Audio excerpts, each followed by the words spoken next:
Hi, my name is Anders. I'm from Team Copenhagen Trackers. To get started using our tracker, you need to go to App Store or Google Play and download our app.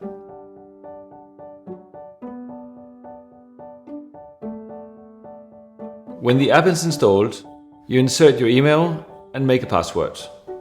Then you register it. Enter the 20-digit code which is under the tracker. Then you give it a name and you choose a profile. We suggest you choose burn mode, which is good for the startup. Once you've done that, shake the tracker 15-20 seconds. After shaking the tracker, please place it outside for the best signals. Within 3 to 5 minutes, it will appear in the map.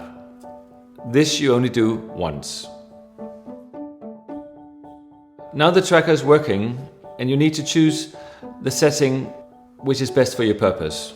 There are 5 settings to choose between, and the most common 3 are live, it is after movement, and 24 hours. If the tracker has not appeared on the map yet, please shake it again.